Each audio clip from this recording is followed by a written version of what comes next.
అమ్ములు తినిపిస్తున్నావా, నువ్వు తింటున్నావా? అమ్ములు తినిపిస్తున్నా, నేను తింటున్నా. నీకెందుకు? మరి పెద్ద అమ్ములు తినిపియవా? వాడు తింటుంది ఆల్రెడీ. వాడు తింటుందని అలాగే తినిపించిన. చిట్టి తినిపియవా మరి? చిట్టి తింటాము, చిట్టి తినిపిస్తా. ఏమేం కూర వేసుకున్నావు?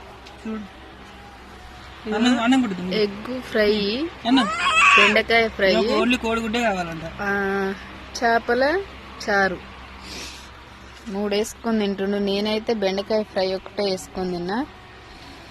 ఎగ్ అయితే ఇప్పుడు అయితే ఫ్రై చేసుకురు అనమాట అమ్ముల కోసం. అమ్ములు ఇలాగ ఏడ్చి వాళ్ళ పాపం దగ్గర డబ్బులు తీసుకుంది కదా, ఆ డబ్బులు పెట్టి అయితే అమ్ముల షాప్ దగ్గర పోయి ఎగ్స్ తెచ్చుకొని ఫ్రై చేసుకొని అయితే ఇప్పుడైతే తింటారు. మరి నాటుకోడి కాదు, నాటుకోడి గుడ్లు నీదదా? ఏం గుడ్లు అమ్ములు? నాటుకోటి